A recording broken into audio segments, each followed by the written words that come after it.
Hello, kumusta? Magandang araw. This is Jo and for today's video ay samahan niyo naman ako sa mga ganap dito sa trabaho. Napaka-busy ko nga sa mga nagdaang araw. Sunod-sunod kasi yung mga overtime ko, maaga pang gumigising. May mga short stay nga kami dito sa company. Bali, magsistay lang sila ng ilang araw at uuwi naman. Yung mga gamit na dala nila, isa-isa po namin yung chine-check. Kada pasok at pag-uwi nila. Pagdating ko ngay may tigami pa ako. Umusyukuriya ng yaking, hindi na kasing kami nagpang-abot. Ang asawa ko very good ngayon, hindi na nakalimutan yung ubento ko. Ang dami ko nga ding sulatin. Mag-isa lang kasi ako naiiwan sa floor. Yung kasama ko kasi nakatuka siya sa oforo o nagpapaligo siya ng mga matatanda. Kaya kapag bakante ako, sumasaglit ako dito sa mga kakimono ko or sa mga sulatin ko. Kapag nakaschedule talaga kapag oforo yung mga matatanda namin, gahol talaga sa oras. Kaya kapag ganito, kailangan magaling ka talagang mag-manage sa time mo. Kaming mga Pinoy na naman ngayon na magka-duty, kaya okay lang, relax-relax lang.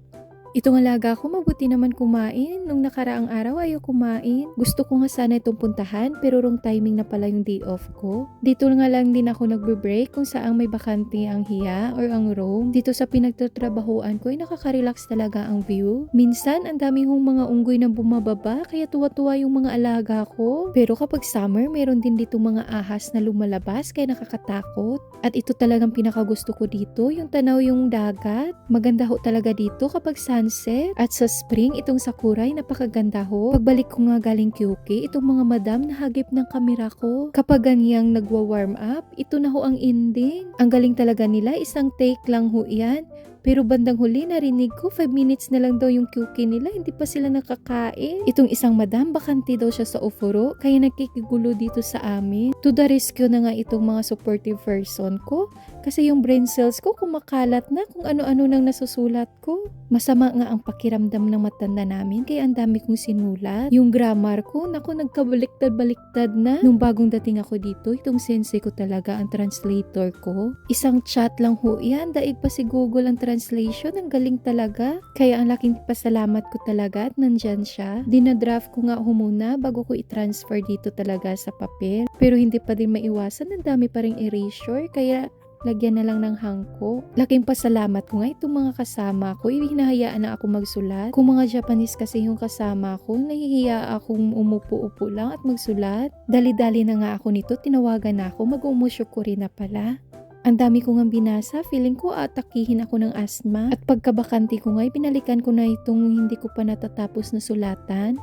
Yung coworker ko nga, sabi niya lalabas daw siya sa TV sa NHK, kaya abangan daw namin. Na-timing nga daw nung namasyal sila sa Maykawa, in-interview siya. At ngayong gabi nga daw ipapalabas. At ito nga'y lumabas nga. Pero grabe yung tawa namin kasi natapos na, kinat pala siya. At natapos na nga man ang araw ko na pagod. Pero hindi susuko. Naghagdanan na nga muna ako kasi dadaan ko itong nasali ng mga labahin sa amin. Pauwi pa nga lang, iniisip ko na kung anong lulutuin ko. Gutom na din ako sa mga oras na ito. Kaya hayaan ko na kung ano na lang yung makita ko mamaya nang dun sa ref.